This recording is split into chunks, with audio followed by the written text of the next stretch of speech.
The Life and Teaching of Jesus and Mary by A.D.K. Look. Preface. June 30, 1937, Mother Mary said that in the wisdom of the great ones, at the right time, a description of Jesus' life would be given, thus clearing away human concepts. Also unrecorded and hitherto unknown activities would be revealed. This information was given in 1954 and 1955 and is summed up in this book. This is written to convey certain truths and points of law rather than to conform to literary standards. It bears out vital points, bits of information not otherwise readily available. The endeavour here has been to present the life of Jesus and Mary from a standpoint of law, correlating information and instruction given by divine beings, particularly Mary, with that of accountings in the outer world. It also shows the practical side of their life, while in embodiment on earth, and points out the inner actions of the law along with the physical mission not previously recorded. When she related these incidents, she said other things were recorded and therefore she did not give those. She did not say whether or not they were accurate. What is related here concerning the trial of Jesus is mostly from recorded accounts and not from the great ones. An overall picture is presented so that one can detect and trace certain forces acting both good and evil, which shows they existed previous to any record in the outer world. Universal or cosmic powers have always existed, even before the creation of the earth. Other forces, human and evil, have existed since man brought them into being by misqualifying God's pure energy. The same forces have been acting all along, but do burst out in different ways, manners, and places. So the struggle has gone on through the centuries between these two forces, the light and darkness. It was aimed to incorporate enough of the known incidents to relate them with this recently given, as well as to preserve it. Also to correlate the teachings for the incoming cycle with Jesus' teaching. May this work bring better understanding, illumination, and comprehension of their life and services.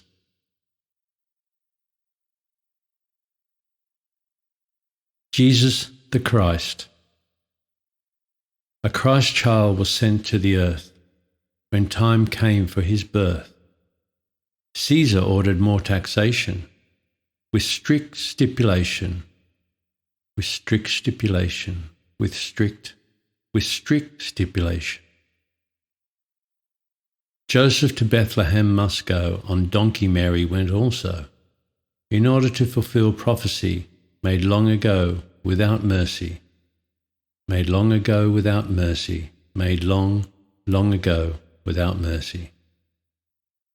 Yet at the inn near Bethlehem there was no room for them, so Joseph found stable in a cave, and house to them it gave, and house to them it gave, and house to them it gave. The cave was filled with bright light, child was born at midnight, a star of glory shone above, heralding the Christ of love. Heralding the Christ of love, heralding the Master Christ of love.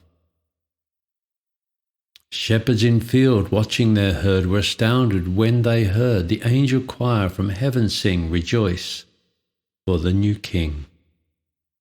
Rejoice for the new King, rejoice, rejoice for the new King.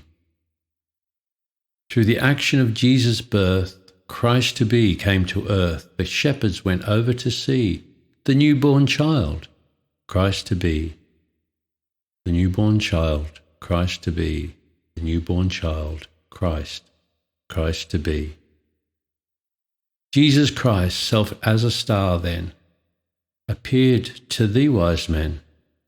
It went on visibly before them, led 3 to Bethlehem, led 3 to Bethlehem, led 3 to Bethlehem. Without the 4th wise man Caspar, Melchior and Balthazar took frankincense with myrrh and gold as gifts, so it is told. As gifts, so it is told. As gifts, so it is told. Then in the night came the warning to flee in the morning because of Herod's cruel intent to take each male infant, to take each male infant, to take each male infant.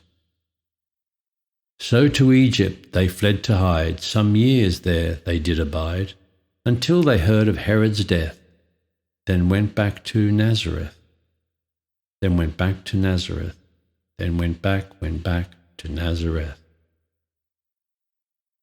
Baby John and Elizabeth, so as to escape death, went and hid in a secret cave, and that his life did save, and that his life did save, and that his life did save.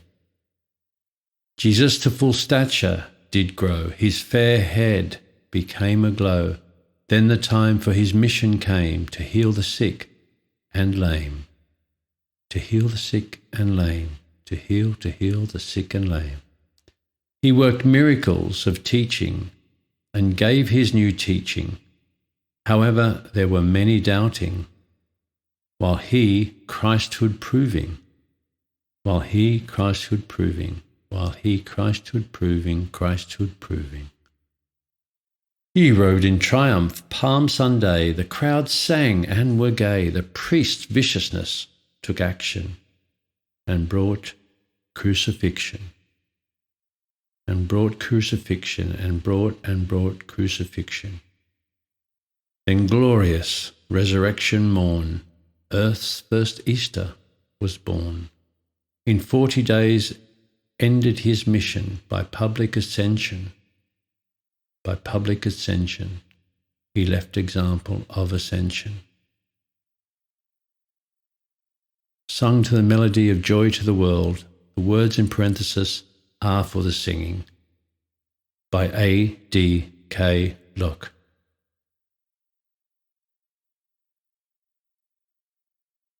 The Christian Dispensation. The Christian dispensation was designed at inner levels by cosmic beings long before Jesus took embodiment. It was decided by the great beings who govern the world for someone to take embodiment and go through the crucifixion, resurrection, and ascension for the purpose of leaving an example to mankind of the all-power of God over the human forces and activities, and proof of life over so-called death. These past 2,000 years have been under the 6th ray. Each of the 7 rays has an approximate period of 2,000 years, in which its specific currents and radiation play upon the souls of men. One round of these 7 rays, or 14,000 years, makes one complete revolution of the cosmic wheel. As the dispensation of the 5th ray, the previous cycle, came to a close, that signified to the cosmic law that the impulse for the new cycle would have to be drawn through a master presence appearing in outer form. This dispensation for the 6th ray, the devotional activity of life, was to supersede the dispensation of the 5th ray, the scientific action. For each 2,000-year cycle, the world teacher and the presiding Chohan of the ray, which is to come into predominance, work out together a plan of religion, ceremonial worship, and radiation, which will best benefit the souls of men who are to have the privilege of taking embodiment during that 2,000-year period. Thus, at inner levels, the Christian dispensation was worked out in detail some time before Jesus came into embodiment. It was designed so as to give the greatest blessing and benediction of the ray of devotion to the earth and to those who would embody during this period. When that was completed, an assembly was called before the Lord of the world. The mission of a teacher, an initiate, who was to embody on earth, was described. He was to draw forth the Christ nature the perfection of God through his consciousness. This would be a permanent record of Christ incarnate for all mankind. At this conference, the entire plan was presented on a cosmic screen. It showed how the Christian movement would be originated, then developed by a group of humble individuals. It would be expanded as the ray increased in intensity through those who dedicated themselves to this service. All there were greatly enthused. When the presentation was over, the council asked for volunteers for the privilege of bringing in the first impulse of this dispensation into the physical appearance world. 36 stood up and volunteered for the Messiahship. 30 of them qualified. They had developed their sevenfold nature to a point where, if given opportunity, they might represent the perfect man, and in the man, outpicture the divine nature, the Father. Out of these, the one chosen was Jesus. There were chosen others to play various roles, one who would assist and strengthen his endeavour, who would be the guard and hold the love required. There were Anna and Joachim, Mary, Joseph, John the Baptist and his parents, the disciples, and others. Out of the many volunteers, Lord Maitreya, who was then world teacher, chose certain ones for the various positions. He did this by observing each one's casual body, noting the specialized talents and characteristics of each life stream who might qualify. All prospective individuals to take part in the drama, to be outpictured on earth, were tested to see if they qualified to play their part. Lord Maitreya was required to test the strength of each one. Some were eliminated through the process of inner initiations. Those who passed were consecrated and blessed by Lord Maitreya and sent to the temples of purification to await the summons of the karmic board, to take embodiment at the required times in various places. Mother Mary. Through many ages in the temples of the elementals, Mary learned how to create a perfect form. Through the power of concentration to hold the divine image, the immaculate concept, and how to keep it sustained by rhythmic outpourings of the feelings. This preparation gave her the opportunity to apply to Lord Maitreya to become Mother of the Messiah. Mary was the one who volunteered to prepare a body for Jesus, to hold the immaculate concept no matter what conditions might arise. Lord Maitreya smiled, knowing how much more difficult things are when in embodiment than they look at inner levels, and said they would give her an opportunity there before the assembly to prove how well she could do. So she stood before him and other great beings. Lord Maitreya projected into her mind a small image of Helios, god of the sun, about the size of her finger. She was then severely tested on concentration. She was required to hold that immaculate concept, to hold that image in her mind against all kinds of intrusion, from that within herself as well as that directed at her by others. There were mental winds, rain and hail generated out of the consciousness of Lord Maitreya and pitted at her in an endeavour to divert her attention and to disintegrate her thought form of that image. The Elohim Hercules and others also tested her. It took all of her strength, power of concentration, and intense praying to hold it. Good ideas and things she loved most, as well as in disintegrating forces and pressures, were directed at her in an attempt to distract her attention. Good ideas and things she loved most, as well as disintegrating forces and pressures, were directed at her in an attempt to distract her attention. So the winds blew around her and upon the image, anything to make her withdraw the holding of that concept.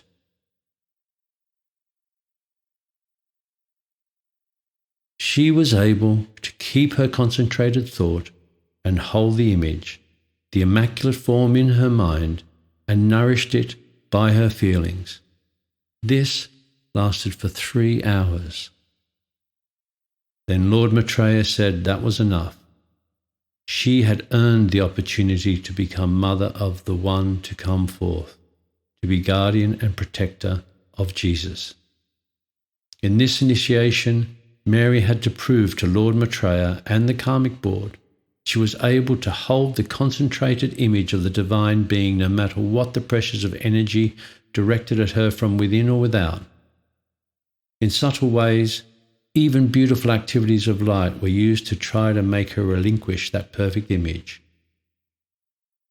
Had she been unable to sustain that pattern held in her mind, that the instant the form would have been released and shattered, she would have lost her opportunity to become mother of the Messiah. Previous to this initiation, Mary had been prepared for many centuries at inner levels as well as during embodiments. She had been trained in the nature temples at inner levels to hold the divine immaculate concept, which she later so faithfully held for Jesus, all during his lifetime. She also studied in the temples with the archangels Raphael and Gabriel. In between embodiments, Mary had taught elemental beings to concentrate and how to hold the pattern of whatever they were to bring into manifestation, a shrub, blossom, tree, or any vegetation. As Mary kneeled before Lord Maitreya, he placed his hand on her head in blessing and told her that she had done well, but warned her that the pressures she had felt in this test, while in her inner bodies, were very minor in comparison to the opposition she would meet in actual physical life. The hate, jealousy, selfishness, and viciousness that would be driven at her, her spouse, and Jesus, once the mission was begun, would be much greater and much more forceful. This image or concept she was required to hold all during Jesus' embodiment. Her particular training for many ages had been along this line. Mary's mission was to hold the immaculate concept for Jesus, not only during the time of gestation, infancy, and childhood, but also through the rest of his earth life and especially during the time of his ministry. When Mary was given the opportunity of the responsibility of mothering beloved Jesus, she asked a favour of life. She asked that after taking embodiment, and when the time came for her mission to begin, that Archangel Gabriel would be permitted to give to her outer consciousness the remembrance of it. She would also bring the remembrance of the Master in full stature, the beauty and perfection of the electronic body of Jesus, when that time was upon her, so she could hold that image during the gestation period, 9 months, which was required to bring forth the physical form. The permission was granted, and Archangel Gabriel vowed to do so. Archangel Gabriel is known as the announcer, the Archangel of Visitation, the Angel of the Resurrection. Through the ages he has been sent forth at intervals by the Lord of the world. Certain times he comes to flash the flame from his heart through the consciousness of those individuals who are sincerely seeking God's way, but are taught in the meshes of human thought and feeling. By means of the pressure of his flame, illumination takes place. It is one of his services to life. Lord Gautama Buddha experienced this, as did Mary. After Jesus had accepted his mission, he was blessed by the Lord of the world, Sanat Kumara, known in the Bible as Ancient of Days, and by his teacher, Lord Maitreya. Then Jesus, in his Christ self, was called before the lords of Karma, who wore white robes and blazing golden crowns. They asked him if he were willing to perform the service as laid out in his inner vision. In a clarion tone, he accepted the mission. Then Mary, who had volunteered to go before him, stepped through an arched doorway. She was in a robe of delicate blue colour, which has since become known as Mary Blue, and is now a symbol of dedication to her service. Her golden hair flowing over her shoulders had a wreath of flowers similar to lily of the valley woven into it. She, representing eternal motherhood, stretched out her arms towards him and embraced him for a moment. This ceremony at inner levels, joining together Jesus and Mary, was very beautiful and impressive, remaining in the consciousness of all who observed it. Then they were all taken back to their temples to abide until the time to come forth into embodiment. This was before Joseph or any of them came into embodiment. Joachim was a priest. His family was of Nazareth, Galilee.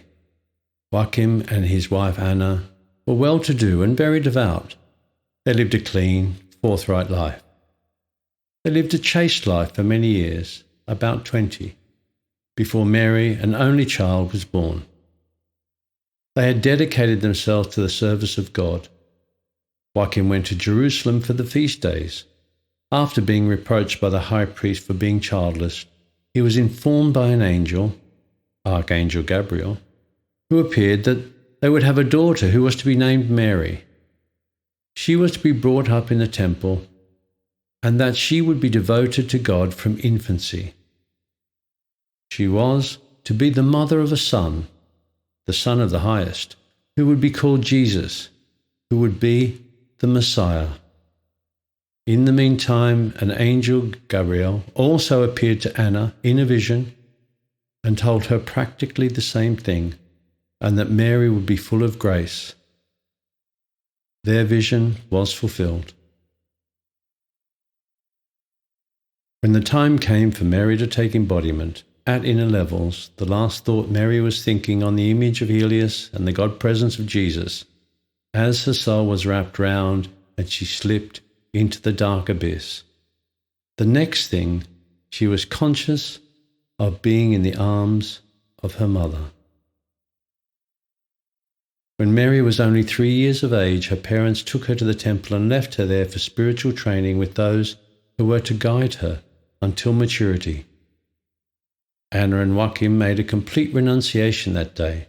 However, they left her at the temple too young. This they did because they felt she had a mission and they were overzealous for her fulfillment of it. As they went down the steps and out the gate, Mary felt very much alone in the world. The pillars in the temple looked very high, and the temple was very large and impersonal compared to her home life with her parents, which was very real to her. From the time she entered the temple, Mary's whole life was consecrated to God. In the temple, she was to be protected from anything unclean or bad, to know only good things. Temple training was very difficult for one so young, as the disciples were not softened for her. They were very kind to her, yet her life in the temple was a lonely one. Now the archangels and the angels helped very much. She was aware of them throughout her childhood. They would come and play with her and instruct her. Angels visited her daily. She still remembers the archangels from the heaven world whom she had known before taking embodiment. Archangel Michael took it upon himself to comfort her. Some nights, before she went to sleep, he came and sat by her bed in the small room assigned to her.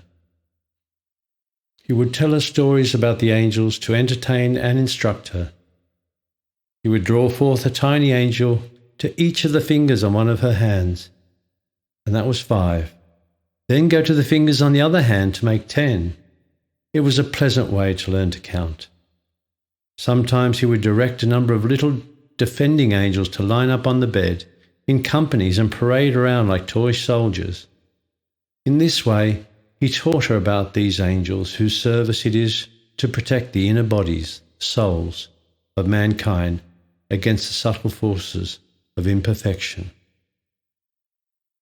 After she became more accustomed to him and to them, he had them outpicture certain actions of the law. He used them to illustrate the divine power, to make her aware of it, and that it was all-powerful. According to the directions given the priests, Mary's particular training was to be in concentration. Even when only around 5 years of age, while the other children were allowed to play in the garden and sunshine, she had to sit there and figure out the letters and copy scripture. Sometimes in the afternoon she would go out away from all others, and Archangel Raphael would come and comfort her. Every day until she left the temple, she performed a service of consecration. A service of consecration. She consecrated her eyes to see only perfection, even where imperfection was, her ears to hear the call of mankind and the message of the Master, her lips to give forth only confidence and constructive expressions, her hands to bless only, her feet to carry the body where service was to be rendered, and her whole body an instrument through which God could work. Mary had different interests than the other girls of her age, although she was raised with the others of Judea. She was interested in and gave much attention to the prophecies of the Old Testament. She became very devoted to the cosmic being Vesta, goddess of the sun, who instilled and developed in her a great mother love. She developed this love for all mankind instead of playing with dolls, as did the other girls. She also experienced uncertainties and wondered and questioned within herself whether the vision in the back of her mind was just imagination or not. She learned very early to keep her own counsel and not to tell others about the angels and these things. The rabbis and the women in charge were very orthodox and did not understand or tolerate such stories from a child. Their interest was to prepare the girls for motherhood. During Mary's training before coming into embodiment, she had been told that she would have to be in a state of listening grace all through that embodiment. She started practicing it as a small child, of letting the Christ act through her in her every service, in her singing, walking, sewing, and all activities. To practice this, it is best to start on small things and let the Christ within do everything, whether it is washing, writing, typing, playing a musical instrument, or any other activity. Just pause for a moment, realize that Christ is within, and think of the currents of energy of that Christ going to the hands, if you're writing or working with hands, until you feel it doing the service through you. This will prevent getting in a hurry, which is a chaotic vibratory action. It gives a wonderful feeling which keeps one in a state of listening grace, and the vibratory action enables one to tune in to the cosmic requirement of the moment. Mary's training in the temple was very strict, especially on concentration and one-pointedness. This was so because of her future service in protection required for Jesus and his mission. While the other girls were allowed to play with toys and dance in the sunshine, she was required to get lessons in concentration and not to let her attention wander. After some training, Mary and some other girls were each given some small elemental beings to train. Since the nature of elementals is to copy or duplicate and become that which they see, they would all look exactly like Mary herself each day. She then began to notice that their dress changed according to hers from day to day. This made her think, and she realized that in the training in these temples one is given only a hint, and that idea has to be developed. So it is also in our life's training. Through observation, she learned that the nature of elemental beings was to become like that with which they associated and saw. So instead of their duplicating herself, she thought she would have them do something that would render a useful service. This she could do by creating a thought form. Through thought and feeling, for them to duplicate by making it more prominent than herself. She chose for this experiment that which is known as the maidenhair fern, which exists even today. She drew that forth into outer manifestation for the blessing of man. As Mary became older and accepted race karma, her inner vision and hearing dimmed until she did not see and hear the archangels and angels anymore, and the divine beings in heaven world were shut out. It was a dark time for her, as almost everyone experiences at one time or another, when there seems to be a separation from the oneness of God, the higher realms, all life, with oneself. However, within herself she pondered over her oneness with her source God until she left the temple. Although Mary was brought up in the temple under the Jewish religion, she had far greater training and understanding than that which those at the temple were able to give her. This she got through direct contact with the archangels and angels and under the direction of other divine beings. This type of training is superior to any physical methods and leaves an imprint far above human concepts. It is definite, precise, true to the truth, and accurate according to cosmic law. Many guardian spirits, being originally from other planets, also took embodiment in various places in simple, unassuming forms. Most of them did not remember much of the inner vision or vow. They lived an ordinary, humble life, performed their daily task while awaiting the cosmic moment when that clarion call, which is inaudible to the outer ear and known only to the heart, would go forth and summon them by its spiritual strength to fulfill their destiny. These individuals later became the disciples and friends of Master Jesus, many having abandoned their outer world activities and pursuits to fulfill their part in his mission.